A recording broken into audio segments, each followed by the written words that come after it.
Hi, I'm Nancy O'Neill, Director of Detroit Business Hub Group. Welcome to the Detroit Business Hub Group podcast. Listen to business professionals share their expertise to help you start and accelerate your business. Invest in your business now. What I would like you to do, I know that you're both Detroit Business Hub Group members. I'd just like you to take a moment to introduce yourself. Brandy, we'll start with you. Hi, Brandy. Hey, how are you? Good. Introduce yourself, please. So, yes, my name is Brandy Shelton. I am an advocate for business and an advocate for life to be able to help people focus on growing themselves every single day.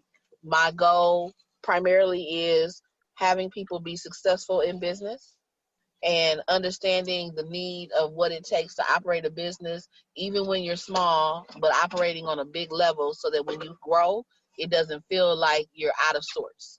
That's the big thing that a lot of people have a problem with, is understanding how to grow themselves, but they get overwhelmed or anxiety sets in because it happens so rapidly. But if you prepare in the beginning, you'll always end up seeing the future. Okay, and Brandy, have your 3 stores reopened? Are you back in business? So they all have not reopened yet, but we are working progressively. The last one fully reopens on Monday. So okay. That's what's today is what's throwing us behind. Basically trying to get everybody and everything in order, and bringing employees back and training and following protocol with the city. It's a lot. And the county, too. Wonderful. Well, congrats on getting a couple of your businesses back open. I know that's really important to have that ongoing, those ongoing revenue streams. Melissa, can you go ahead and introduce yourself? Sure. Hi, everyone. Yes, my name is Melissa McClary Davis, and I am the founder and CEO of Wise Digital Marketing, which is a digital marketing agency here in the Detroit area, where we specialize working with small businesses on their digital marketing needs, helping them, businesses who are overwhelmed and need help understanding how to create campaigns, their social media marketing, paid advertising, how to develop a online digital marketing presence to continue to grow their business and move it forward and reaching those customers, those new customers that they want. Okay. All right. Thank you, Melissa. So we had a plan for this segment that Melissa was to critique Francine Houston's business. Francine is not on the phone right now, so what we're going to do, Melissa, is allow Brandy to take the lead with the questions that I sent her, and then you can piggyback. If Francine doesn't make it on the call, then we'll probably just have to reschedule her for another time. Okay. She did say she had work this evening, so I'm very sorry, because I know that you had planned for her to be on the call. So both of you, please, starting with you, Brandy, tell us when and why you decided to start your business. When is a little different. I started out when my oldest son was about 6 or 7, and it was because we had so many people asking us for generalized support and questions and things of that nature. So we just kind of foresaw ourselves giving so much that we decided to make it a business. And from that point forward, we launched the consulting company. And then from the consulting company, we have evolved over and over and over again. And so our final evolution is how our businesses are set up now. So we have the consulting company, which also came from a staffing firm, because resume writing is actually where I really started. Resume writing, career coaching, things of that nature. And then training and preparing people for, C-suite based positions. Okay. So we have a staffing company that focuses on just resume writing, career coaching, and development. That company only operates during the peak season of when people are looking for proper employment. So from October to about February. Um, and then we shut down from there. So we don't do a lot of business with that because we just focus on that. And then we spend the rest of the year just keeping a tab on all of our clients who have came to us through that time period to make sure that their resumes did what they were supposed to do. People got advances, people got, resumes are all up to date, people got new jobs, all those types of things. Then the consulting company has a very small niche. So we have about 3 clients right now. Normally we max out at about 10, but we're focused on that because we have the cafe space and both the venue locations as well. So we're just working those things right now. So the Okay. plate is heavy, um, not light at all, but it's definitely much. It has a lot of benefit in regards to diversity. So it never allows you to have a dull moment, I'm gonna say, and that non-dull moment allows you to kind of interact with people. You get to meet so many folks, especially from a consulting standpoint. And I spent a lot of that time being educated. So that's what kind of put me in a space of starting the businesses as they evolved over time based on the need. Right. So the consulting company, people came to us about business launches. And then I kept saying, well, instead of us trying to find a space, let's just get a space and then provide that space to entrepreneurs who are looking to launch their businesses, and have those big mixers, especially with clothing lines and fragrances and, home products, and, being able to like put their product on a pedestal. And then in addition to that, also offering a space so you can do more group size educational elements, workshops and seminars and things of that nature. So evolution has been probably the biggest milestone in everything we did. We started small with just a resume, and then we ended up growing all the way into having 3 spaces that can offer people a variety of things to be able to help them grow their personal business. That's great. Thank you, Brandy. And Francine Walker is back with us. So welcome back, Francine. All 3 of you actually came out of corporate America.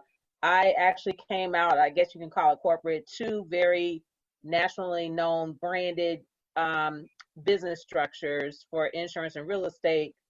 Tell us, with you, Melissa, why you decided to leave working with your Fortune 500 companies and starting your own business. Sure. Working with small customers. Yeah. I've worked with, for over 25 years. I've worked with a Fortune 500 companies, actually worked with Fortune 5 at some point, the Fortune 1 at some point too. So I have spent a lot of time in corporate America, and I knew at some point I wanted to do my own thing and kind of be my boss. And being an African American woman, I knew that there were going to be glass ceilings, and they were, in terms of reaching that C-suite at those Fortune 500, Fortune 5 companies. And I also knew that in order to get to those C-suites, that wasn't the road that I wanted to take, and I wanted to blaze my own path. So I knew being my own boss was going to be in my future. And so planning that was an evolution to make that switch, which I recently did. It's been less than a year. I've made the switch once I wanted to create a good foundation, so that way my business can grow, and as well as we can kind of keep a roof over our head and food on the table. But the biggest reason is taking all the skills and the blood, sweat, and tears that I learned in corporate America, and some of the tactics that makes brands like Coke and Home Depot and Ford successful. Those are not afforded to small businesses. They can't afford it. They may not have the access points or the skills to gain some of that rigor. And so I knew that I wanted to help small businesses grow and prosper and become bigger businesses by creating and giving them the rigor, especially around marketing and marketing tactics and digital marketing. It's a new frontier for some folks. It is an area where it is a skill. There's degrees and certifications that you can get for it. And there are areas in marketing that change every day. And so as a business owner wearing so many hats, it's hard for them to keep up with it. So I'm trying to be that vanguard in the community to help them with that and provide them with marketing, digital marketing services and offerings so that they can grow their business, and teach them how to do it successfully, and also help them identify those who really know the business, and unfortunately some of those who prey on small businesses. I want to help them stay away from those type of folks as well. So it's been a journey, and I'm enjoying it even in these COVID times of being a business owner. Yeah, and it's got to be rewarding too to have your own. And I just wanted to say you are doing an excellent job. You helped us tremendously with our last webinar, the June 1st webinar, the State of Small Business Post COVID-19. That was the first online event I have ever hosted. And Melissa really helped us pull it off, because I was looking at the numbers and registrants, and I'm like, Melissa, I don't know what is going on here. I've never had this much difficulty getting people to register for events. I'm like, I'm giving away stuff. So yeah, you really helped out in terms of your digital marketing. So I would say anybody that needs help with that, Melissa would be the pinpoint person. So I don't know how many of you actually saw, she did that, the Netflix documentary with African American business owners. But the reason why I had asked the next question about African American women being the highest segment of new business owners is because one of the things that Francine touched on is that we're not valued enough in corporate America. And the second thing is they usually found some type of a need, or we found a need or niche in the marketplace. So anyone who wants to jump in and speak on that, please do that. Because I'm assuming that that's one reason why Melissa started and Brandy, because they found there was a need that they found in the marketplace. I mean, frankly, that's one reason why I started as well. Oh yeah, for sure. So I'll just touch upon it, because yeah, I saw the Netflix documentary, which was very good. And it's excellent. And yeah, and that comment is so true. And we're seeing it, right? The wool is being let over the eyes. People are starting to see, in terms of African American, the struggles that we've had, the struggles that we have, and especially as Black women.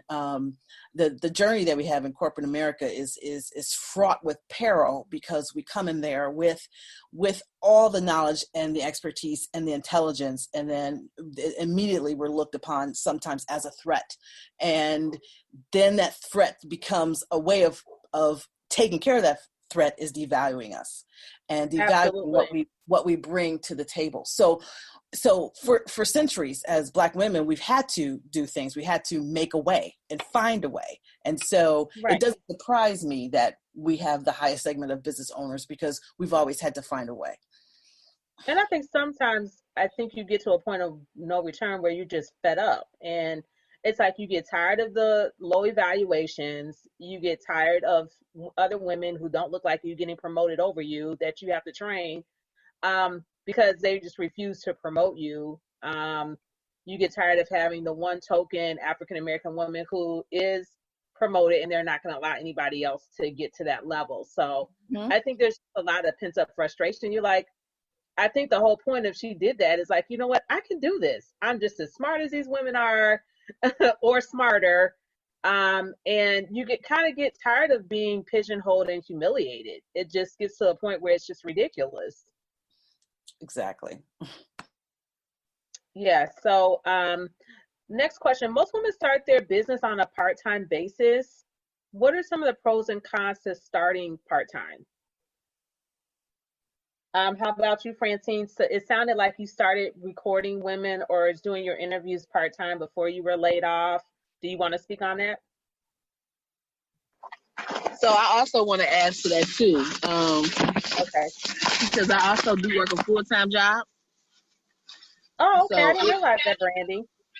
Yes. So I work full-time, and I run all my businesses in addition to that. And it is hard. And I'm also a full-time parent, a full-time single parent. Gotcha. So we do. So it's like a juggling act. Juggle is probably the loosest word you could possibly think of. We I'm spend being a lot of facetious because I time. don't have kids yet. We spend a lot of time doing compromises. Compromising is the hardest part of life. Especially so I have one of my children is on his way to college. So I got a Okay. freshman. Plus he just graduated. Then I have one of my youngest son is on his way to first grade. So I got a lot of firsts. Aw. Um, our support system is a little different now because one of the children's grandmother passed away.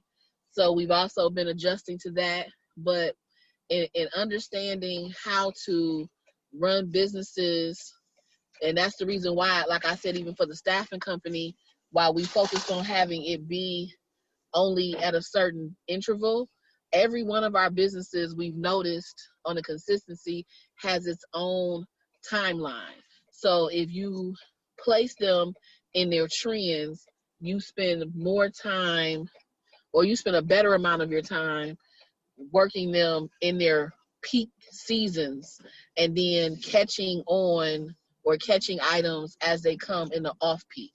So that's been the biggest thing to go back to understanding your niche is once you understand your actual need for the people, it's better for you to plan accordingly to know how to market, how to operate, when you need abundance of staff, when you don't need an abundance of staff, like to not overstress yourself out because it is hard.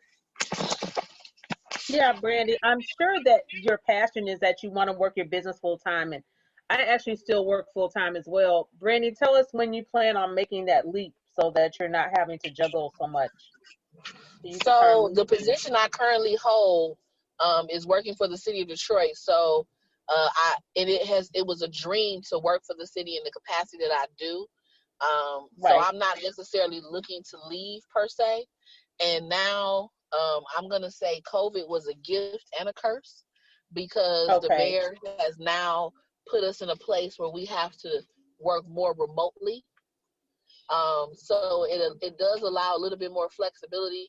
Yes, I did take a pay cut to be able to work remotely, but the benefit, I'm sorry about that, y'all. The benefit of working remotely also allows me to shorten my day and also not be in the rigmarole of getting to and from the office, from downtown to the building to the this and that.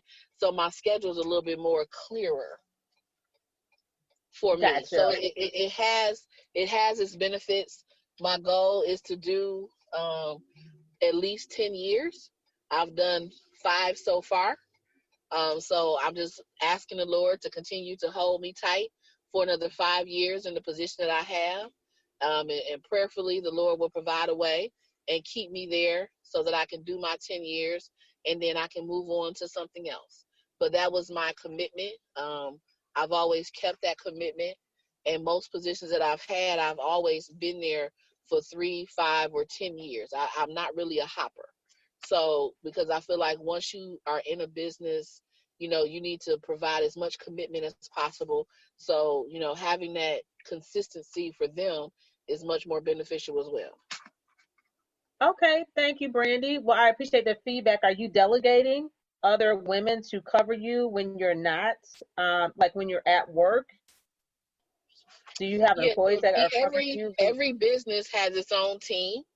Okay. So like our cafe has a team, the consulting company and the staffing company are all by me, because they all are very project based. And Okay. I do have support people, but as far as the buildings and the entities, they all have their own individual teams. Some teams wrap over, they support more than one entity. But the cafe is probably the most highest requested need, because it has about 32 people who help facilitate and run it, whereas the other buildings have about a staff of between 5 and 15. Okay. All right. Next question. Um, what is your specific niche in the marketplace? Like Brandy, you've touched on yours quite a bit. I wanted to hear that question answered by Melissa. I know you're working with small business and marketing, but if you even have a closer niche than that, let me know. And then I also want to hear from Francine too. Yeah, sure. So yeah, my niche is really in the area of digital marketing. So I don't do print. That's always been my little line to people. I'm not focused on print or radio or TV or anything like that, but really looking at what's known in the marketing space as inbound marketing. So it's looking at content and marketing that really gets to the one with the customer. As well as advertising. So I started in e-commerce, worked with a lot of different websites, retail websites, with over like 5,000 SKUs to websites that have 10. So e-commerce has sort of been my baby, my bread and butter. As a matter of fact, my son has a t-shirt e-commerce business that we run, that we've been running for a while, with the sole purpose I use as my lab, as my outlet, so I could keep up with all the changes and all the things that happen in e-commerce. So I think that's probably my biggest niche, and then obviously knowing those platforms. So Facebook and Instagram, I have ran over $1 million of ad spend through those platforms, as well as Google, and so that's probably where I kind of niche down. And then I've worked in a variety of different industries. So I don't have an industry focus, but retail obviously is one, boutique. And I just worked in a bunch because I did management consulting for so long in my corporate career. So I bounced around to a variety of different industries. So not so industry specific, but definitely it's the specialty, of true marketing and marketing strategy. Okay, thank you. Francine, do you have a specific niche that you work with? I know you said that you want to work with small businesses. Do you have more of a specific niche in terms of how you monetize your business? I do services and alterations, and I sell my products as books and clothes. And mostly my books is about health. I've been doing advocacy with lupus. I've been doing. I have like speaking engagements surrounding health, stuff like that. Okay, thanks. But since I have you on the phone, Francine Houston, and I have Melissa on the phone, I asked Melissa to critique your marketing, Francine, and provide feedback. So, Melissa, do you want to share what you were able to find for Francine? Because this is one of the things that we do in Detroit Business Hub Group. So, I just wanted to give potential listeners an opportunity to find out a little bit more about what we do with small business owners. And Melissa and Francine and Brandy are actually all Detroit Business Hub Group members. So, Melissa, do you want to talk a little bit to Francine and give her some tips? Yeah, sure. Hey, Francine. It's nice to kind of hear your voice. I did have a chance to take a look at a couple of your websites. So your Francine Houston named website, as well as your FH Designs. And one, it's great that you actually have a web presence. Being out there is the first step for that. I do think if we could I'll focus on the FH Design. As you just said to Nancy, you kind of walk through a little bit of the things that you do. Alterations, you have books on lupus, you have a number of things.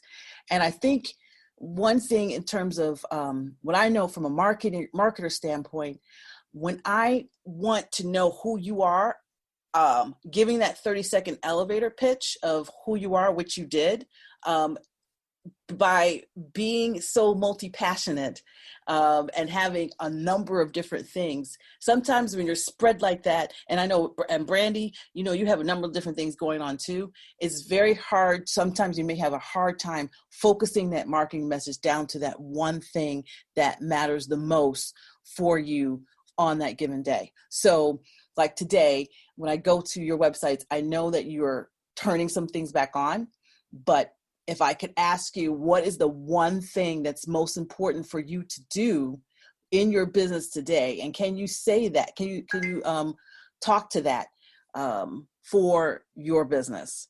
Or do you think your spread's too thin? And Francine, you're still on mute if you're trying to talk. Well, so for me, this is Brandy. So for me, I take every business in stride, and that's why I focus them to be during their trend season, versus their when you call me, I'm just available. So the consulting company is usually always focused on when projects are being basically initiated. It's based upon the client, what the client's actual industry is, and that's when I can take on the client. If I cannot provide them the type of services I want to provide based upon their need or their inability to understand how their industry works, then I don't take on that client, because that becomes more trouble than it's worth. Like I said, the staffing company is only during the peak season when companies are in the position of hiring and making changes, which is always usually between October and January. So that's when, I start pushing out the marketing and things of that nature. I do not hardcore market because my resume services are very expensive. I haven't even done a resume under $50. And I refuse to, because they take a lot of work. I don't use templates. Everything is custom created. So that's what makes me a little different. And that's why I don't push out like flyers and things of that nature, because I feel like it's a disservice to who I am. And then as far as my venues or event spaces go, those are always focused upon, again, the trend. So like right now, even though we have had COVID, we're working with the trend of people trying to catch up on events. But, really our trend is going to be between April all the way and through August. That's our biggest and busiest season. That's when we make the most. But what I did is I tried to create a space that doesn't look like everybody else's space. And I focused on, I don't have a banquet hall or an event space. I have a social space. So I focus on trying to make or have people develop relationships from utilizing services that are a part of what we do, meeting other entrepreneurs, growing themselves, growing their businesses, versus just offering a banquet facility and forcing people to take something that they really don't want. I find that to be a disservice to the customer. But if you can offer them a very clean palette where they can bring in their own things and, build their own relationships, they will come back. Most of my clientele that I have for my event spaces are repeat people who've been to every one of our locations, and they come back and they come back. And every time, and I take criticism very seriously. So I also listen to them. Again, another part of my niche. Most people who get criticism don't hear it and don't apply it. I call back. I ask for follow-up. I send them inboxes. I talk to them. I want to know what I did right and what I did wrong so that I can make sure that it doesn't happen again. And that's something else that's different from other people, because I don't think that I'm perfect. And I want to make sure that I keep the same clientele from a membership standpoint versus just having someone come in and be a one-off. Because that one-off relationship can open doors to many other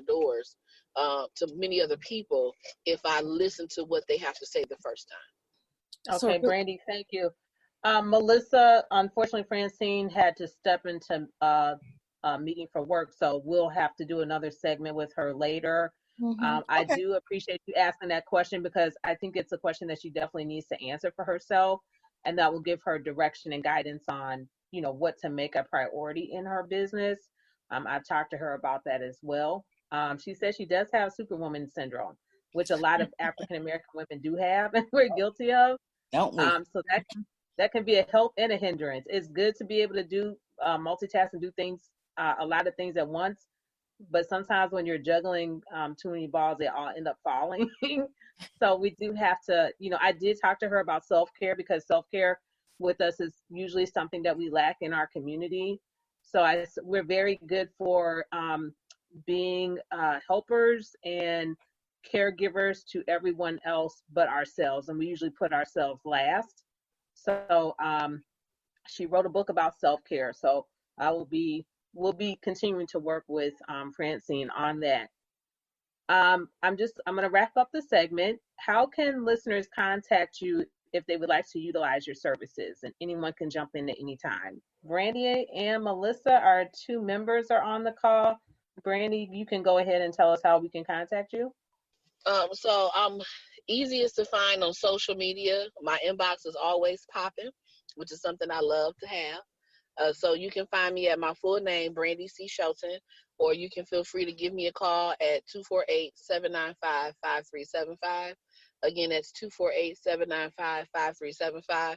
But social media, because I follow all the ladies. So I would, social is always a great place, and we can always stay connected and share each other's thoughts. Okay, wonderful. Melissa? Okay. You can find me on Instagram at Wise Digital Marketing, or on Facebook as Wise Digital Marketing, marketing spelled MKTG. But I think the best way to find me is through wisedigitalmarketing.com. Just come to the website and then press the big Get Started button, and we can go from there. Wonderful. Francine Houston is back with us. I'm Nancy O'Neill. I'm the director of the Detroit Business Hub Group. We had a lot going on today, so hopefully everyone was able to follow us. We help small business owners get their businesses established who are 0 to 5 years old. We offer different services to help disadvantaged business owners get up to speed. And I wanted to leave you all today with the movie What Men Want.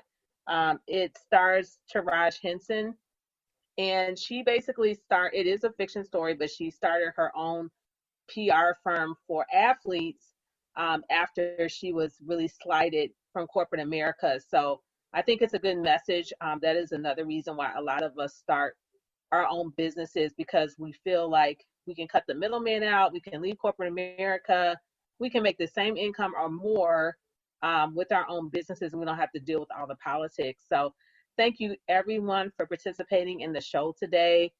Continue to follow us at nancyo'neill.com. For this broadcast and other ones, you can always click on our button at nancyo'neill.com. The podcast link is at the bottom of our homepage. And we look forward to speaking with you all again soon. Thank you. When I was in real estate, I actually signed up for a mentorship program. There's a very charismatic salesperson who got me started with the mentorship program. I found out that my mentor was not even a former real estate agent or had experience in real estate, and really didn't get a whole lot out of the experience. So my advice to new business owners is that to make your startup costs count. Startup costs can be very expensive, and this is a tangible investment that you can make into your business that's going to help your business grow.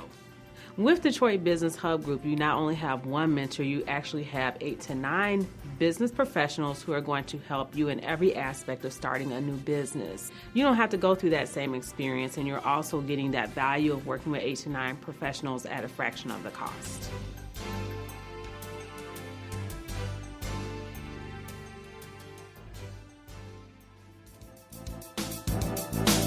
Thank you for joining us today. Detroit Business Hub Group is committed to your success. Go to nancyo'neill.com/DBHG for business tips, blogs, videos, and virtual classes. Watch your investment pay off.